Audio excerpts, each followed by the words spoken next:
It's like you don't need to have all these things, but you better have most of them. Family, friends, career, educational goals, plans for, time outside of work, attention to your mental and physical health, etc. That's what life is about. And if you don't have any of those things, well, then all you've got left is misery and suffering. So that's a bad deal for you. So once you set up that goal structure, let's say, and that's really in many ways that's what you should be doing at university. That's exactly what you should be doing, is trying to figure out who it is that you're trying to be, right? And you aim at that, and then you use everything you learn as a means of building that person that you want to be. And I really mean want to be. I don't mean should be, even those things are going to overlap. And it's important to distinguish between those, because that's partly, and this is back down to the micro routine analysis. So if I was saying, well, you're going to try to make yourself more industrious. Okay, number one, specify your damn goals, because how are you going to hit something if you don't know what it is? That isn't going to happen. And often people won't specify their goals too, because they don't like to specify conditions for failure. So if you keep yourself all vague and foggy, which is real easy, because that's just a matter of not doing as well, then you don't know when you fail. And people might say, well, I really don't want to know when I fail because that's painful. So I'll keep myself blind about when I fail. That's fine, except you'll fail all the time then. You just won't know it until you've failed so badly that you're done. And that can easily happen by the time you're 40. So I would recommend that you don't let that happen. So that's willful blindness, right? You could have known, but you chose not to. Okay, so once you get your goal structure set up, you think, okay, if I could have this life, looks like that might be worth living, despite the fact that it's going to be, anxiety provoking and threatening, and there's going to be some suffering and loss involved and all of that. Obviously, the goal is to have a vision for your life such that, all things considered, that justifies your effort. Okay, so then what do you do? Well, then you turn down to the micro routines. It's like, okay, well, this is what I'm aiming for. How does that instantiate itself day to day, week to week, month to month? And that's where something like a schedule can be unbelievably useful. Google Calendar. It's like, make a damn schedule and stick to it. Okay, so what's the rule with a schedule? It's not a bloody prison. That's the first thing that people do wrong. They say, well, I don't like to follow a schedule. Well, it's like, well, what kind of schedule are you setting up? Well, I have to do this, then I have to do this, then I have to do this, and then I just go play video games, because who wants to do all these things that I have to do? It's like, wrong. Set the damn schedule up so that you have the day you want. That's the trick. It's like, okay, I've got tomorrow. If I was going to set it up so it was the best possible day I could have, practically speaking, what would it look like?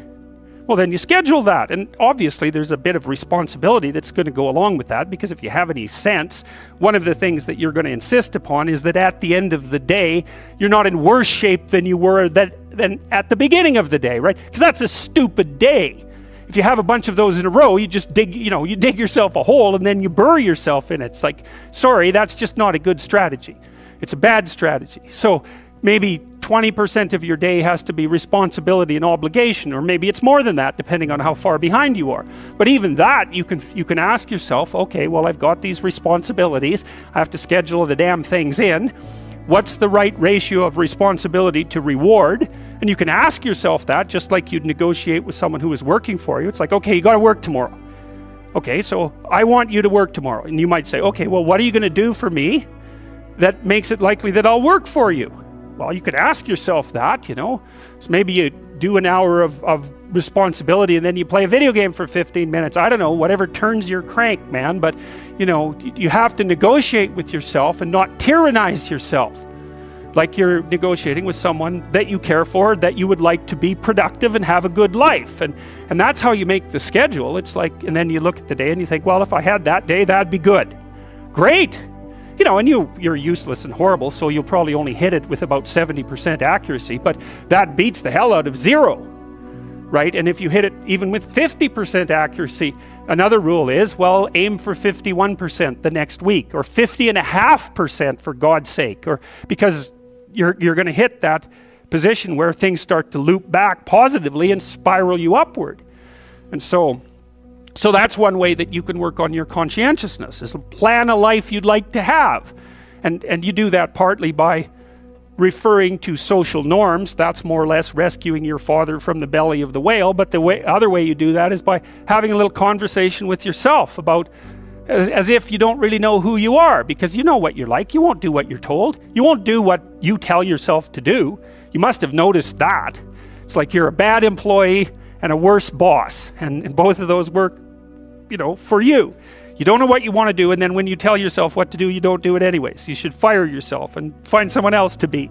But my point is that you have to understand that you're not your own servant, so to speak. You're someone that you have to negotiate with, and you're someone that you want to present the opportunity of having a good life to. And that's hard for people because they don't like themselves very much.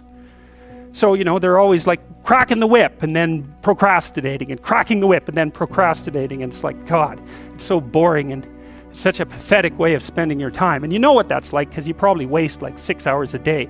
And I think we did an economic calculation about that a while back, right? Your time's probably worth $50 an hour, something like that. I mean, you're not getting paid that now, but you're young. And so this is investment time. And what you do now is going to multiply its effects in the future. So let's say it's $50 an hour, which is perfectly reasonable. So if you waste 6 hours a day, and you are, then you're wasting about $2,000 a week, or about $100,000 a year. So go ahead, but that's what it's costing you every hour. And you need to know what your damn time is worth. So let's say it's not $50, it's 30, whatever. Maybe it's 100, it's somewhere in that range. One of the things you should be asking yourself is, when you spend an hour, would have I paid someone $50 to have had that hour? And if the answer is no, it's like, well, maybe you should do something else with your time. And it depends on whether or not you think that your time's worthwhile. But the funny thing about not assuming that is, if you assume your time isn't worthwhile, what happens is you don't just sit around sort of randomly in a state of responsibility-less bliss. What you do is you suffer existentially. And so that seems like a stupid solution. If you take people, and I've told you this, and you expose them voluntarily to things that they are avoiding and are afraid of, that they know they need to overcome in order to meet their goals, their self-defined goals. If you can teach people to stand up in the face of the things they're afraid of, they get stronger. And you don't know what the upper limits to that are, because you might ask yourself, if for 10 years, if you didn't avoid doing what you knew you needed to do, by your own definitions, right, within the value structure that you've created, to the degree that you've done that, what would you be like? Well, there are remarkable people who come into the world from time to time, and there are people who do find out over decades-long periods what they could be like if they were who they were, if they spoke their being forward. And they get stronger and stronger and stronger, and we don't know the limits to that. We do not know the limits to that. And so you could say, well, in part, perhaps the reason that you're suffering unbearably can be left at your feet, because you're not everything you could be, and you know it. And of course, that's a terrible thing to admit, and it's a terrible thing to consider, but there's real promise in it, right? Because it means that perhaps there's another way that you could look at the world, and another way that you could act in the world, so what it would reflect back to you would be much better than what it reflects back to you now. And then the second part of that is, well, imagine that many people did that, because we've done a lot as human beings. We've done a lot of remarkable things, and I've told you already, I think before, that today, for example, about 250,000 people will be lifted out of abject poverty, and about 300,000 people attached to the electrical power grid. We're lifting people out of poverty collectively at a faster rate that's ever occurred in the history of humankind by a huge margin. And that's been going on unbelievably quickly since the year 2000. The UN had planned to have poverty between 2000 and 2015, and it was accomplished by 2013. So there's inequality developing in many places, and you hear lots of political agitation about that. But overall, the tide is lifting everyone up, and that's a great thing, and we have no idea how fast we could multiply that if people got their act together and really aimed at it. Because my experience is with people that we're probably running at about 51% of our capacity. You can think about this yourselves. I often ask undergraduates how many hours a day you waste, or how many hours a week you waste, and the classic answer is something like 4 to 6 hours a day.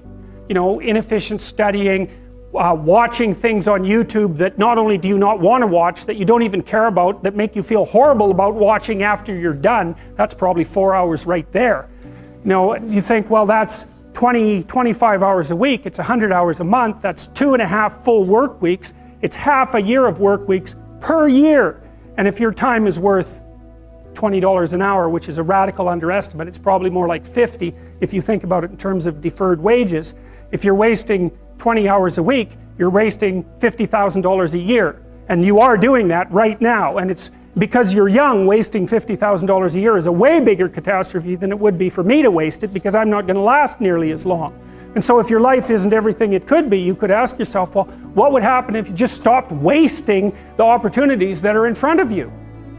You'd be who knows how much more efficient. 10 times more efficient. 20 times more efficient. That's the Pareto distribution. You have no idea how efficient people get. It's off the charts. Well, and if we all got our act together collectively and stopped making things worse, because that's another thing people do all the time, not only do they not do what they should to make things better, they actively attempt to make things worse because they're spiteful or resentful or arrogant or deceitful or homicidal or genocidal or all of those things all bundled together in an absolutely pathological package. If people stopped really trying just to make things worse, we have no idea how much better they would get just because of that. So there's this weird dynamic that's part of the existential system of ideas between human vulnerability, social judgment, both of which are major causes of suffering, and the failure of individuals to adopt the responsibility that they know they should adopt. And that's the thing that's interesting too, is that, and like another thing I've often asked my undergraduate classes is, you know, there's this idea that people have a conscience. And you know what the conscience is. It's this feeling or voice you have in your head just before you do something that you know is stupid, telling you that probably you shouldn't do that stupid thing. You don't have to listen to it, strangely enough. But you go ahead and do it anyways, and then, of course, exactly what the conscience told you was going to happen inevitably happens, so that you feel even stupider about it than you would if it happened by accident. Because you know, I knew this was going to happen, I got a warning it was going to happen, and I went and did it anyways. And the funny thing too is that conscience operates within people, and we really don't understand what the hell that is. So you might say, well, what would happen if you abided by your conscience for 5 years or for 10 years? What sort of position might you be in? What sort of family might you have? What sort of relationship might you be able to forge? And you can be bloody sure that a relationship that's forged on the basis of who you actually are is going to be a lot stronger and more welcome than one that's forged on the basis of who you aren't. Now, of course, that means that the person you're with has to deal with the full force of you in all your ability and your catastrophe, and that's a very difficult thing to negotiate. But if you do negotiate it, well, at least you have something, you have somewhere solid to stand, and you have somewhere to live, you have a real life. And it's a great basis upon which to bring children into the world, for example, because you can have an actual relationship with them instead of torturing them half to death, which is what happens in a tremendously large minority of cases. Well, it's more than that too, because, and this is what I'll close with, and this is why I wanted to introduce Solzhenitsyn's writings to you. You see, because it isn't merely that your fate depends on whether or not you get your act together and to what degree you decide that you're going to live out your own genuine being. It isn't only your fate, it's the fate of everyone that you're networked with. And so, you know, you think, well, there's 7 billion people in the world. We're going to peak at about 9 billion, by the way, and then it'll decline rapidly. But 7 billion people in the world, and who are you? You're just one little dust mote among that 7 billion. And so it really doesn't matter what you do or don't do, but that's simply not the case. It's the wrong model, because you're at the center of a network. You're a node in a network. Of course, that's even more true now that we have social media. You'll know 1,000 people, at least, over the course of your life. And they'll know 1,000 people each, and that puts you one person away from 1 million, and 2 persons away from 1 billion. And so that's how you're connected. And the things you do, they're like dropping a stone in a pond. The ripples move outward, and they affect things in ways that you can't fully comprehend. And it means that the things that you do and that you don't do are far more important than you think. And so if you act that way, of course, the terror of realizing that is that it actually starts to matter what you do. And you might say, well, that's better than living a meaningless existence. It's better for it to matter. But I mean, if you really asked yourself, would you be so sure if you had the choice? I can live with no responsibility whatsoever. The price I pay is that nothing matters. Or I can reverse it and everything matters. But I have to take the responsibility that's associated with that. It's not so obvious to me that people would take the meaningful path. You know, when you say, well, nihilists suffer dreadfully because there's no meaning in their life and they still suffer. Yeah, but the advantage is they have no responsibility. So that's the payoff, and I actually think that's the motivation. Say, well, I can't help being nihilistic. All my belief systems have collapsed. It's like, yeah, maybe. Maybe you've just allowed them to collapse because it's a hell of a lot easier than acting them out. And the price you pay is some meaningless suffering, but you can always whine about that and people will feel sorry for you, and you have the option of taking the pathway of the martyr, so that's a pretty good deal, all things considered. Especially when the alternative is to bear your burden properly and to live forthrightly in the world. Well, what Solzhenitsyn figured out, and so many people in the 20th century, it's not just him, even though he's the best example, is that if you live a pathological life, you pathologize your society. And if enough people do that, then it's hell. Really. Really. And you can read the Gulag Archipelago if you have the fortitude to do that, and you'll see exactly what hell is like. And then you can decide if that's a place you'd like to visit, or even more importantly, if it's a place you'd like to visit and take all your family and friends, because that's what happened in the 20th century. How to think about motivation? We'll think about it from the hypothalamic perspective. So we could say one thing that motivation does is set goals. And we could say that emotions track progress towards goals. And I'm going to use that schema even though it's not exactly right. So you say, well, motivation determines where you're going to aim. So if you're hungry, you're going to aim at something to eat. And then that will organize your perceptions so that you zero out everything that isn't relevant to that task, which is almost everything. You concentrate on those few things that are going to facilitate your movement forward. When you encounter those things, that produces positive emotion as you move through the world towards your goal, and you see that things are laying themselves out that facilitate your movement forward. Those things cause positive emotion. And if you encounter anything that gets in the way, then that produces negative emotion, and it can be like threat, because you're not supposed to encounter something that gets in the way. It can be anger, so that you move it away. It can be frustration, disappointment, grief. Those would, if you had a response that serious to an obstacle, it would probably punish the little motivated frame right out of existence. You know, so you walk downstairs and, I don't know, the contracting company has set a wrecking ball through your kitchen. It's like, that's going to be disappointing. You're not going to keep eating the peanut butter sandwich in the rubble. That little frame is going to get punished out of existence, and some new goal is going to pop up in its stead. And you know, one of the things we're going to try to sort out is how do you decide when you've encountered an obstacle that's so big that you should just quit and go do something else? Because that's not obvious. You know, and you can get into counterproductive persistence pretty easily. So we don't know how people solve that problem. It's a really complicated one. So anyways, we're going to work on that scenario. Your hypothalamus pops up micro goals that are directly relevant to biological survival. That produces a frame of reference. So it's not a goal, it's not a drive, and it's not a collection of behaviors. It's a little personality. And the personality has a viewpoint, it has thoughts that go along with it. It has perceptions, it has action tendencies, all of that. You can see this in addiction, most particularly. So one of the things that you find often with people who are alcoholic is they lie all the time. And that's because when they've built a little alcohol-dependent personality inside of themselves, or a big one, maybe it's 90% of their personality, and one of the things that consists of is all the rationalizations that they've used over the years to justify their addiction to themselves and to other people.